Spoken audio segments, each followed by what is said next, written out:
Bonjour à tous. Bonjour. Alors aujourd'hui, on va aborder un sujet important. Ouais, très important. Très important.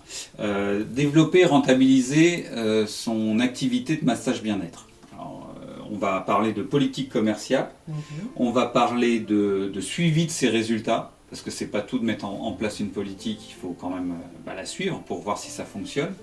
Et on va parler d'optimisation des dépenses. Mais ça, on le fait, chacun le fait pour soi dans le cadre de sa vie personnelle, mais là, on le fait dans le cadre d'une entreprise. Alors, dans un premier temps, la politique commerciale, c'est quoi? Oui, ça peut sembler bizarre de parler de politique commerciale en massage, mais en tout cas, ça veut dire que demain, être praticien en massage bien-être, c'est pas juste avoir un tarif de massage à, j'en sais rien, 80 € de l'heure, par exemple, et puis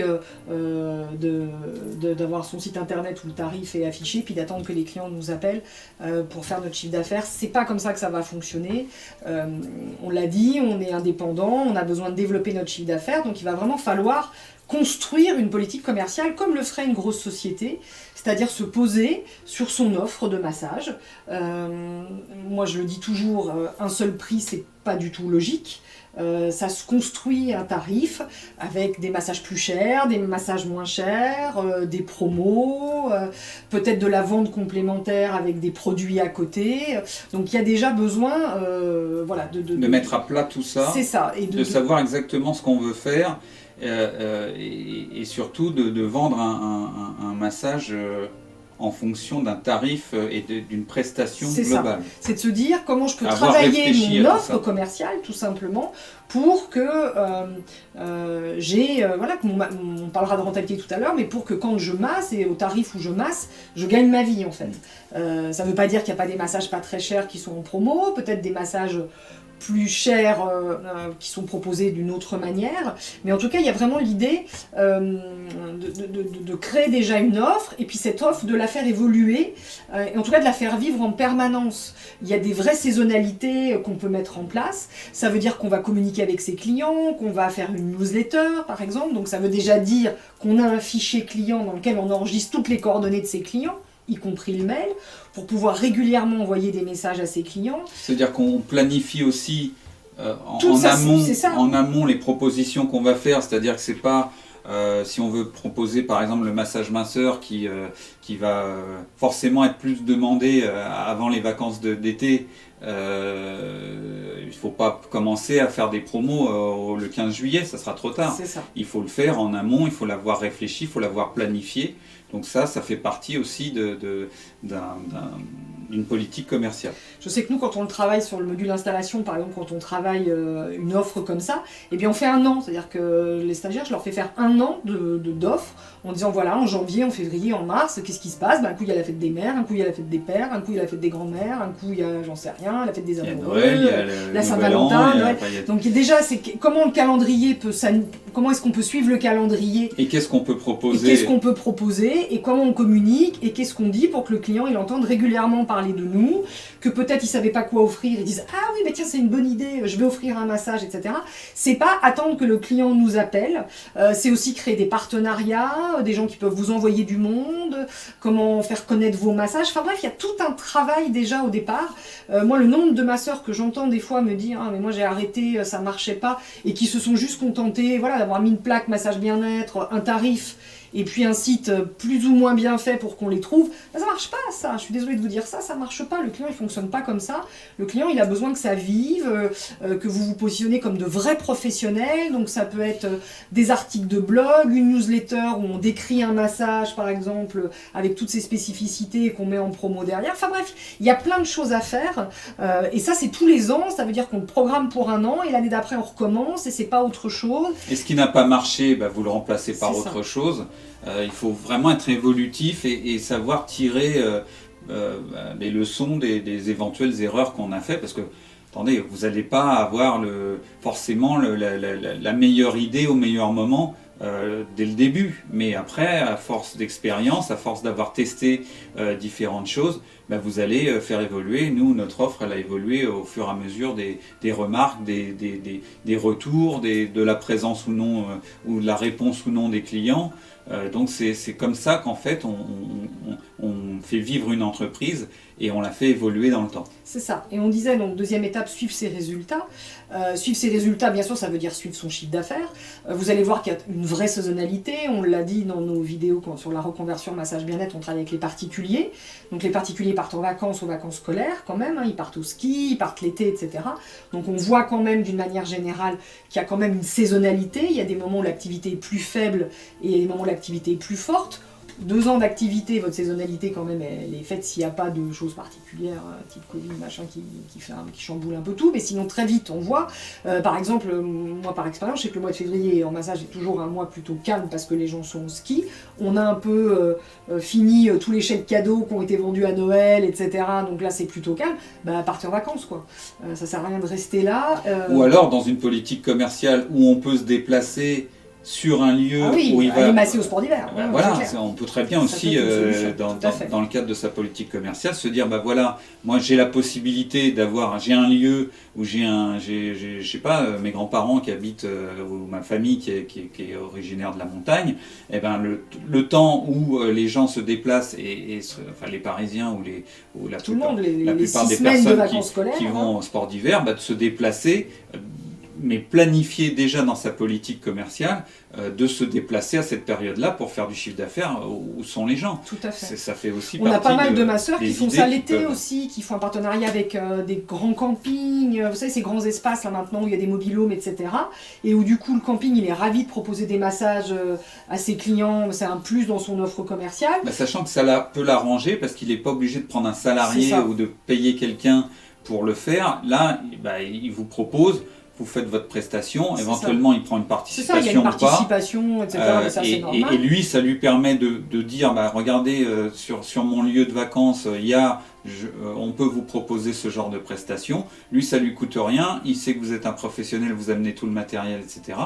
C'est un bon accord entre deux personnes. Ça. Et donc ça, c'est comme disait Pascal, si vous le démarchez le 15 juin pour venir chez lui au mois de juillet, au mois d'août, il aura déjà trouvé son masseur.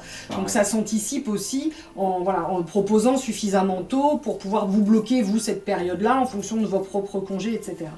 Donc la première chose, vraiment, c'est ça. Et ensuite, quand on dit donc suivre ses résultats, c'est suivre son chiffre d'affaires, donc regarder tous les mois, mais suivre aussi comment se compose le chiffre d'affaires. C'est-à-dire que si vous avez, par exemple, une politique commerciale dans laquelle il y a des promos, que vous envoyez une newsletter régulièrement avec un thème, c'est voir comment le client s'est comporté derrière. C'est vraiment analyser le comportement client, parce que vous allez voir que vous allez avoir des clients qui ne réagissent qu'aux promos. C'est-à-dire qu'ils vont vous prendre un rendez-vous que quand vous mettez des massages en promo. Vous avez des clients qui vont réagir au moment des fêtes, parce que eux, c'est plutôt j'offre un massage à Noël, j'offre un massage à la Saint-Valentin, j'offre un massage à la fête des mères, par exemple. Et puis vous avez d'autres clients qui vont réagir en fonction de ce que vous envoyez. Et après, ça vous permet d'être de plus en plus ciblé dans vos communications, en fait. Ceux dont vous savez qu'ils achètent systématiquement un chèque cadeau au moment des fêtes, par exemple, ou quoi que ce soit, ça veut dire que, bien évidemment, vous allez renvoyer, re-renvoyer. Enfin, on va cibler aussi notre communication en fonction du comportement client. Ceux qui ont tendance à acheter par exemple des produits complémentaires que vous pouvez vendre, ça peut valoir le coup. Enfin, il ne faut pas oublier en tout cas de mettre un certain nombre de produits en démonstration ou en présentation quand la personne va venir se faire masser. Parce que si elle ne voit pas ce que vous vendez, c'est quand même toujours plus compliqué de le proposer. Il y a aussi le système des cartes de fidélité. Bien sûr. Si vous voulez fidéliser vos clients, leur faire une petite ristourne au bout de 10 massages par exemple, 5 ou 10 massages, après c'est à vous de déterminer tout ça, c'est pas inintéressant quoi. Ça pousse le client à revenir, indépendamment de la qualité de votre massage bien sûr, mais voilà, c'est que ça aussi ça fait partie de la politique commerciale. Et ça veut dire que vraiment c'est important de se faire un planning pour pas être pris au dépourvu, de se faire un planning de l'année. En se disant tiens là je vais faire ça, je sais que je dis souvent qu'au moment des soldes ça peut être intéressant d'aller dans une grosse boutique de soldes avec une chaise de massage, de masser pour donner ses coordonnées par exemple, ça je me le planifie, ce qui va me permettre dans les heures plus creuses, parce que du moment où notre activité elle tourne, c'est le problème de tous les indépendants, quand on fait notre métier on n'a plus le temps de démarcher, puis à un moment du coup il y a moins de clients, alors là on le fait, puis à nouveau on n'a plus le temps, etc. Que vous planifiez ça vraiment sur une année, ça permet d'anticiper et d'utiliser les périodes creuses pour programmer. Une newsletter, ça se programme, tout peut se programmer aujourd'hui, on n'est pas obligé de l'envoyer le matin même, on peut l'avoir fait 6 mois avant, on appuie sur un bouton, voire même on programme, et elle partira à la bonne date. Donc c'est vraiment important de construire en fait tout ça, et de ne pas attendre que le client vienne, mais de lui donner envie vraiment de venir se faire masser. Et puis là, ça va plus peut-être être... Après, c'est l'optimisation des dépenses. Ouais, c'est important aussi, ça. On vend un massage à un prix qu'on a déterminé, mais on l'a déterminé en fonction de ce que ça nous coûte. C'est-à-dire qu'un massage, c'est pas juste le temps que vous allez y passer, qui est important, ou l'huile, c'est aussi le linge que vous allez laver après, c'est le chauffage que vous avez mis en route pour chauffer la pièce juste avant, c'est l'électricité, enfin tout ce qui est nécessaire à un massage. Donc normalement, si on veut être très pointu, il faudrait calculer le coût de chaque élément nécessaire au massage. Mais pas seulement le massage, tout l'environnement, tout ce que ça enclenche, éventuellement même le temps que vous y avez passé à prendre le rendez-vous. Enfin, je vais à l'extrême, mais c'est presque ça. Parce que le but, c'est pas que ça vous coûte plus que ça vous rapporte. Enfin, ça serait catastrophique, vous n'allez pas durer longtemps. Donc, des fois on me pose comment calculer le prix d'un massage, déjà, au minimum, il faut que vous gagniez de l'argent en fonction de ce que ça vous a coûté. Alors, sachant que quand vous êtes... C'est pour ça que sur la vidéo sur comment s'installer, etc., on disait, en fonction d'où vous allez vous installer, à domicile, sur votre domicile ou dans un lieu, vous allez avoir un loyer, dans votre domicile, non. Donc ça rentre aussi dans la rentabilité du massage. Donc ça c'est hyper important. Il y a trop de gens qui disent « Ah moi je vais me payer 2000 € par mois ». Donc certes ils se payent 2000 € par mois, mais en fait les 2000 € c'est pas 2000 € de bénéfice, ils tapent dans le chiffre d'affaires, et du coup, parce qu'il y a une vraie différence entre chiffre d'affaires et bénéfice. Enfin, je sais pas si je dois la rappeler là. Chiffre d'affaires, c'est tout l'argent que vous rentrez, mais le bénéfice, c'est ce qui reste une fois que vous avez payé toutes les charges ou tous les frais que vous pouvez avoir en matériel, en loyer, en électricité, tout ce qu'il y a comme frais après. Donc votre salaire, normalement, il doit être ce qui reste une fois que vous avez tout payé. Donc il faut faire très attention à ça, parce qu'après on nous dit est-ce que je vais réussir dans le massage? Si vous n'avez pas ces capacités-là, et si vous dépensez trop, ou en tout cas vous ne réfléchissez pas à vos dépenses, vous ne durerez pas longtemps malheureusement. Donc ça c'est très important, savoir acheter ses produits aussi. Oui. Acheter des produits de qualité, vous achetez une huile, si c'est pour que... On va faire une vidéo sur l'huile pour parler d'huile de massage. S'il y a des problèmes de peau après avec votre client, je peux vous dire que ça la fout mal. Enfin voilà, il y a plein de choses qu'il faut savoir acheter au bon prix. Des fois, il vaut peut-être mieux mettre un petit peu plus cher pour avoir de la qualité, parce que, enfin, après... Pareil, c'est toujours dans la politique commerciale, c'est est-ce que je vais faire un massage de qualité ou un massage moyen, pas médiocre évidemment, mais à quel niveau je me situe? Quel est aussi mon type de clientèle? Est-ce que je suis dans un quartier bourgeois, je suis dans un quartier ouvrier, je suis dans un quartier où il n'y a que des gens très riches, j'en sais rien. Après, donc tout ça, il faut y réfléchir, parce que ça va jouer sur le type de prestation que vous allez proposer, et le type de produit que vous devez utiliser, et le type d'achat que vous devez faire. Sachant que ça peut sembler des fois un peu compliqué, on n'est pas obligé d'être comptable, ça se gère un peu comme on gère ses comptes à la maison, mais il suffit de se faire un tableau, si vous n'avez pas même sur une feuille de papier, tous les mois, en se disant voilà, mes dépenses fixes, parce qu'il y a des dépenses fixes qu'on a tout le temps, donc c'est le téléphone, j'en sais rien, le site internet, le local, j'en sais normalement, auto-entrepreneur, on n'a pas de comptable, enfin voilà, toutes ces choses qui de toute façon, quoi qu'il se passe, peu importe votre chiffre d'affaires, elles seront les mêmes tous les mois. Donc il suffit déjà de rentrer ça dans un tableau, parce que ça, vous n'avez pas le choix. Il faut déjà compenser ces charges-là. Et puis ensuite, il y a ce qu'on appelle les charges variables qui vont être plus liées à notre activité. Par exemple, l'huile ou le matériel, ça va coûter plus d'argent si on fait plus de massages. Donc ça va se proratiser en fonction du chiffre d'affaires. Donc vous rentrez déjà tout ça dans un tableau. Si à la fin, vous êtes à moins 2000, je prends un exemple, ça veut dire que de toute façon, déjà, pour compenser ces charges, il faut faire 2000 € de chiffre d'affaires. Et là, vous ne vous êtes pas payé. Donc ça veut dire que si en plus vous voulez vous payer, il faudra faire du chiffre d'affaires supplémentaire. Et souvent pour calculer un prix, quand on me demande tout le temps ce bon sang de prix, combien je le fixe, c'est ce que je dis déjà, faites la liste de vos dépenses, du coup voyez combien vous voulez vous payer, et ça va vous donner le chiffre d'affaires minimum qu'il faut que vous sortiez par mois. Alors bien sûr on a dit il y a une saisonnalité, donc ça va pas être la même chose tous les mois, donc on peut dire qu'on fait plus un mois et un peu moins, peu importe, mais en tout cas ça nous donne une idée. Et ça, en fonction du nombre de massages que vous allez faire dans le mois, c'est une division. J'en sais rien, j'ai besoin de 4000, mon massage il coûte 50, vous avez direct le nombre de massages qu'il faut faire.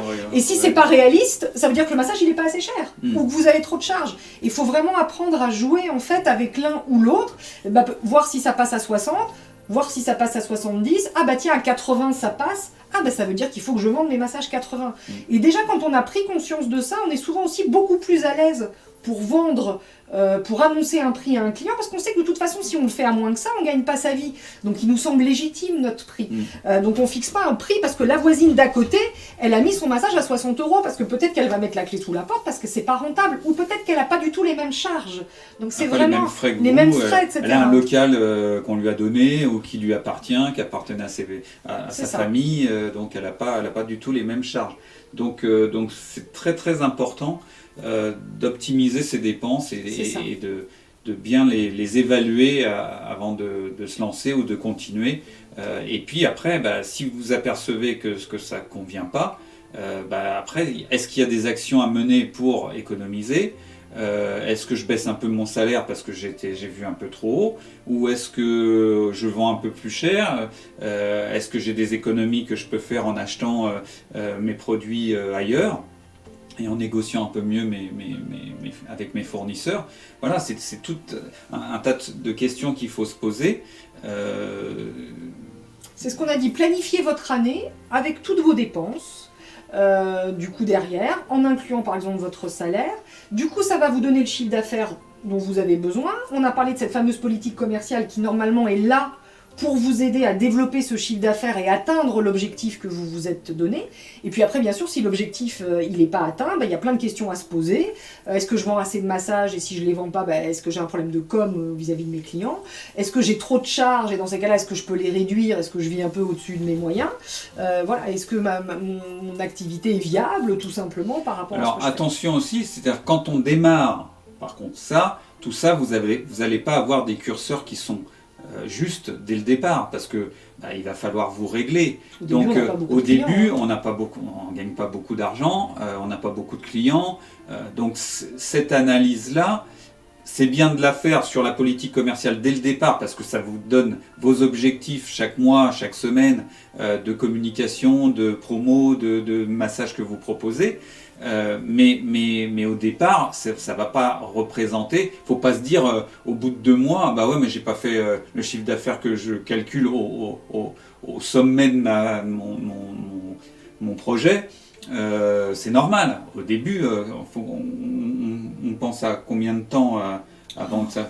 C'est compliqué. Il y a encore quelques années, on disait qu'il fallait 3 ans pour vraiment avoir le bouche à oreille et une activité qui tourne de manière régulière. Maintenant, on dit presque que c'est 5 ans. Alors, je pense qu'au bout de 3 ans, on commence déjà à voir à peu près à quoi ressemble son projet. Mais je rebondis sur ce que tu dis, parce qu'on voit, nous, pas mal de stagiaires qui ont, par exemple, ont été licenciés, ont 2 ans de chômage, et se disent, je vais créer ça, et j'ai 2 ans, voilà, et puis dans 2 ans, il faudra que je puisse commencer à me payer, et on voit que des fois, 2 ans, c'est un chouïa juste. Donc, ça veut dire qu'il faut aussi peut-être prévoir de mettre des sous de côté, s'il y a une indemnité, de ne pas tout dépenser dans des bêtises et se la garder. C'est quand même bien de pouvoir tenir un peu dans la durée, parce que le chiffre d'affaires il va monter progressivement, mais il ne va pas être non plus exceptionnel au début. Donc on a généralement une première année où le résultat est négatif, c'est-à-dire que la première année, nos dépenses et notre résultat, où ils sont étals, ou des fois il manque un petit peu de sous, ça devient plus équilibré déséquilibré la 2e et la 3e année. Donc il faut aussi l'anticiper, ça. Commencer avec un petit pécule, ne serait-ce que pour faire un petit peu de publicité, avoir un site internet digne de ce nom, c'est pas négligeable. Tout à fait. Voilà. Bon, bah, je pense qu'on a fait le tour. Voilà. N'hésitez pas si vous avez des questions aussi sur ce sujet-là. Donc voilà, c'est toujours pareil, il n'y a pas de solution définitive, il n'y a pas de formule magique pour tout ça. Après, c'est en fonction de vos capacités, en fonction de vos compétences naturelles, des formations que vous pouvez avoir pour les compétences qui sont moins naturelles. Mais ça vous permet au moins d'avoir analysé ce que vous savez faire, ce que vous voulez faire ou ce que vous ne voulez pas faire, et de planifier toutes les actions tout au long de l'année pour pouvoir vous lancer en connaissance de cause et plus sereinement. Plus sereinement, et puis surtout, je pense, avec des points forts par rapport à la concurrence qui peut ne pas avoir fait tout ça. Tout à fait. Donc voilà, encore plein de pistes de réflexion. Si vous avez des exemples à nous donner, mettez-les dans les commentaires. Si vous voulez réagir sur ce qu'on vous dit sur les pistes, vous y avez déjà pensé ou ça vous a donné une nouvelle piste, on est ravis. Mettez-le dans les commentaires également. Un petit pouce vers le haut pour aider la chaîne à se développer. Et puis un abonnement, cocher la cloche pour avoir les notifications sur les prochaines vidéos. Donc on espère que cette vidéo vous aura servi. Mettez-le, juste un petit merci, voilà, ça fait toujours plaisir. Il y a plein de choses qui vous ont servi sur cette vidéo, c'est avec plaisir aussi. Et puis nous on se dit à bientôt à nouveau pour parler de massage bien-être. À bientôt. Au revoir.